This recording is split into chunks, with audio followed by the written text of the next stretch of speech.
السلام عليكم. السؤال baa igu soo dhacday anigoo meelaha kale iska fadhiyo markaas waxaan arkay qoysas iyo dad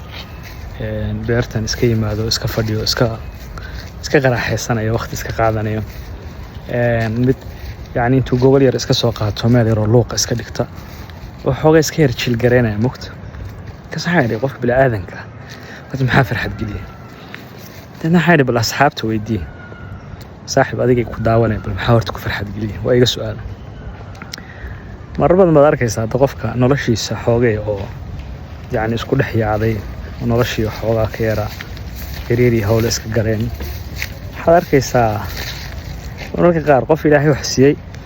oo dhaqan oo xagga qoyska ka fiican dhaqaalaha ka fiican business yar oo iska fiican haysta at the same time aan farxad ba haysaninba murugaysan rafaadsan dhibaataysan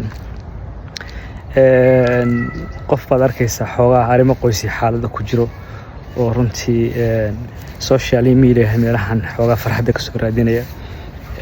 qof waxba isku maaweynaya dabcan waan dareemi kareynaa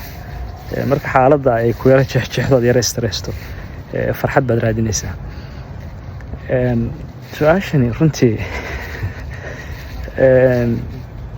aad bay runtii waxay xasuusinaysaa mogta inaanu saaxiibanahay oo business haysta oo iska ladan oo fiican baa maraan sheekaysanay wuxuu yiri niyahow xaaladda ay waxuna income-kii baa iska yaraaday waxaan iyo expenses-kii biilashii baa xoogaa cirka maraya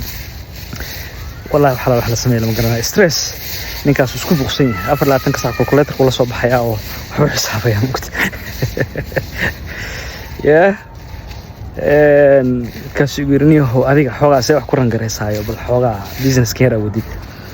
waa iska yara dhex fadhidaaye waan iska qanacsan tahay maxaa khaldan marka this is fact anigu inta badan waxyaalahan sameeyo waxaa ka mid ah runtii markaan cabaar saasoo kale xaaladda aan arkay inay yara jawiguusan qurux badnayn oo calculatorku ag yaallo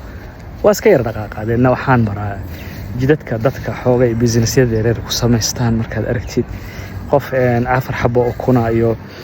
mircha baatri meel ku hayo oo iibinaya markaad aragtid hooyo Soomaaliyeed oo xoogay yar xawaashi wax yar meel u yaalan aad aragtid nin dhalinyaro oo xoogaa meel cover iyo protectorkan mobilada meel yaalana yani ku iibinaya aragtid yani just adigu la cad wala xisaab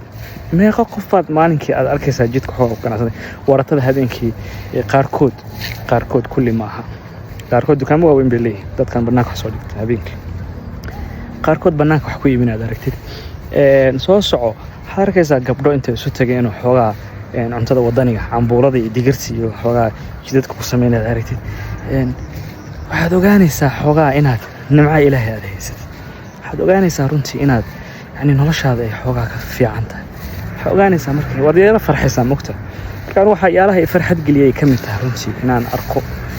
meeshaad joogto markaa aragtid macnaha aad dadka kale aad fiirisid fariintu marka waxay daaran tahay farxaddu meelo badan baynu ka raadinaa meelo badan baynu ka goobgoobnaa siyaalo badan baanu u fiirinaa dadka qaar baa xataa social media ku jira aad yani heesahay aad isugu ruxo farxad bay qaarkood badan ka raadiyaan ma aha kaliya views dad badan baa xataa farxad ka raadiyo oo nolosha jeexjeexday oo stress ku jiro hadiya jeer haddaad rabtid inaad ogaatid heerka iyo darajada nimcada wanaaga farxadda yani aad nolosha ka joogtid sida ugu quruxda waxaa inaad dadka ka hoos aad fiirisid